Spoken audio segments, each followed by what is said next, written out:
ಪ್ರೀತಿಯ ವಿದ್ಯಾರ್ಥಿಗಳೇ, ಎಲ್ಲರಿಗೂ ಶುಭ ಸಂಜೆ. ನಾನು ನಿಮ್ಮ ಪ್ರೀತಿಯ ಶಿಕ್ಷಕ ತೇಜಸ್ವಿ, ಕನ್ನಡ ಸಹಾಯ ಪ್ರಾಧ್ಯಾಪಕ ಗೋಪಾಲ ಸ್ವಾಮಿ ಶಿಕ್ಷಕರ ಪ್ರಾಥಮಿಕ ಹಾಗೂ ಪ್ರೌಢಶಾಲೆ ಮೈಸೂರು. ಮಕ್ಕಳ ಇವತ್ತಿನ ತರಗತಿಯಲ್ಲಿ ಕನ್ನಡದ 3 ಅಂಕಕ್ಕೆ ಬರ್ತಕ್ಕಂಥ ಗಾದೆ ಮಾತು ಯಾವ್ಯಾವುದು ಇಂಪಾರ್ಟೆಂಟ್, ಪರೀಕ್ಷೆಗೆ ಯಾವ್ದನ್ನ ಕೇಳಬಹುದು ಇಂಥ ಒಂದು ವಿಡಿಯೋ ಇವತ್ತು ಮಾಡ್ತಾ ಹೋಗ್ತೀನಿ. ಮಕ್ಕಳ ಗಾದೆ ಮಾತು 3 ಅಂಕಕ್ಕೆ ಬರುತ್ತೆ. 3 ಅಂಕಕ್ಕೆ ಬಂದಾಗ 1 ಅಂಕಕ್ಕೆ ಪೀಠಿಕೆಯನ್ನು ಬರೆಯಬೇಕು, 2 ಅಂಕಕ್ಕೆ ವಿಷಯ ನಿರೂಪಣೆಯನ್ನ ಬರೆತಾ ಹೋಗಬೇಕು. ನೋಡಿ, ಈ ಒಂದು ಪೀಠಿಕೆ ಯಾವುದೇ ಗಾದೆ ಮಾತು ಇದ್ರೂ ಒಂದೇ ಪೀಠಿಕೆಯನ್ನು ಬರೆಯಬೇಕು.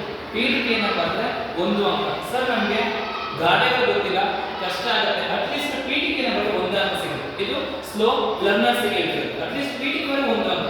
ನಾನು ಪರ್ಫೆಕ್ಟ್ ಆಗಿ ಗೊತ್ತು ಸರ್ ನನಗೆ ಅನ್ನೋರು ಇಡೀ ಪೂರ್ತಿಯನ್ನ ಬರಿತಾ ಹೋಗಿ. ಹಾಗೆ ನೋಡ್ತಾ ಹೋಗೋಣ ಬನ್ನಿ ಯಾವುದನ್ನ ಕೇಳಬಹುದು ಅಂತ.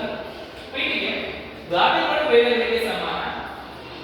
ಗಾದೆ ವೇದ ಸುಳ್ಳಾಗಲು ಗಾದೆ ಸುಳ್ಳಾಗಲು. ಗಾದೆಗಳು ಹಿರಿಯರ ಅನುಭವದ ನುಡಿಮುತ್ತುಗಳು.